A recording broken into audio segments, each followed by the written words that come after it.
গ্রিলের যে view ছাড়লেই for you. আসসালামু আলাইকুম। আজকে আমাদের বাসায় 31st উপলক্ষে গ্রিল পার্টি করা হবে। গ্রিল পছন্দ করে না এরকম মানুষ আসলেই খুব কমই আছে।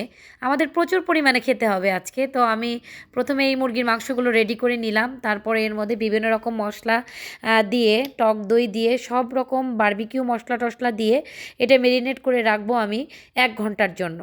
পরে এটা আয়াতের বাবা ক্যামেরায় ছিল, সুন্দর করে মেরিনেট করলাম সব রকম মশলা দিয়ে। মেরিনেট করে ঢেকে রেখে আমরা চুলা ধরানোর জন্য ছাদে চলে গেলাম। গিয়ে ওখানে কয়লা দিয়ে আগুন ধরছিল না, পরে পেট্রোল দিয়ে আবার আগুন ধরানো হলো, কিন্তু শেষ পর্যন্ত সেই আগুন আবার নিভে গেল। আমরা তো খুব টেনশনে পড়ে গেলাম যে আসলে এই গ্রিলগুলো কিভাবে তৈরি করব। পরে আবার আমাদের এই বাসে ইস্তাক ভাই, তারপরে হচ্ছে আতিক ভাই সবাই হেল্প করলো। ওখানে একটা বাঁশ ছিল কুটি কুটি করে, সেই বাঁশটা জ্বালিয়ে দিয়ে আবার এই যে গ্রিল যে বানাবো আমরা এই শিকটা তেল দিয়ে ব্রাশ করে নেওয়া হলো।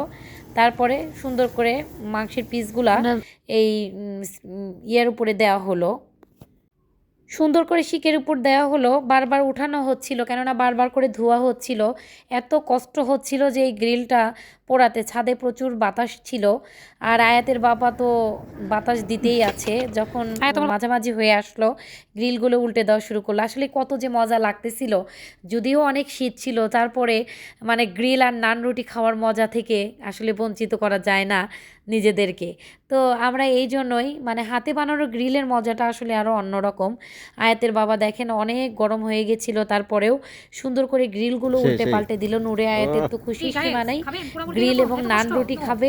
এত কষ্ট, তারপরেও কিন্তু এত শীতের মধ্যে দেখেন আমরা সবাই বসে বসে কিন্তু গ্রিল বানাচ্ছিলাম। অলমোস্ট কিন্তু গ্রিলগুলো হয়ে আসার পথে। আর দেখেন কি সুন্দর আগুন জ্বলতেছে, কয়লাতে অলরেডি আগুন ধরে গেছে। আর নতুন বছর উপলক্ষে আসলে সবার জন্য অনেক অনেক শুভকামনা রইল। সবাই যেন সুখী সুন্দর জীবনযাপন করতে পারে এই প্রত্যাশা করি, এবং সকলের মনের আশা যেন পূর্ণ হয় এই দোয়াটাই করি। মহান রব্বুল আলামিন যেন সকলকে সুস্থ এবং সুন্দর রাখে। অলমোস্ট আমাদের গ্রিল হয়ে আসার মধ্যেই পরে আবার ওর উপর দিয়ে তেল ব্রাশ করে দেওয়া হলো, মশলাগুলো ব্রাশ করে দেওয়া হলো, যেন গ্রিলের স্বাদটা আরও বেশি সুন্দর হয়। এই যে দেখেন গ্রিল অলরেডি হয়ে গেছে, এখন আমাদের খাবার পালা। অলরেডি আয়াতের বাবা ছাদে থেকে গ্রিল নিয়ে চলে আসলো। আর এই যে নান রুটি, সবজি, গ্রিল, টমেটো সস, সঙ্গে ছিল হচ্ছে টমেটো সালাদ এবং গাজরের সালাদ। নূরে আয়াতের বাবা খাবারগুলো সুন্দর করে সাজাচ্ছিল। তো সবাই রুমের মধ্যে বসে আছে অলরেডি।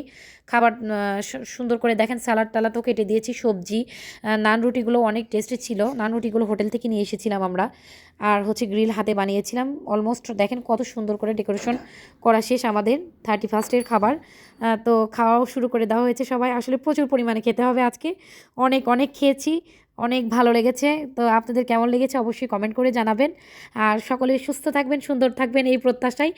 আমাদের ছোট্ট ঘরোয়া একটি পার্টি চলছে, আমরা সবাই মিলে খাওয়া দাওয়া করছি। সকলে সুস্বাস্থ্য কামনা করছি। ভালো থাকবেন সব।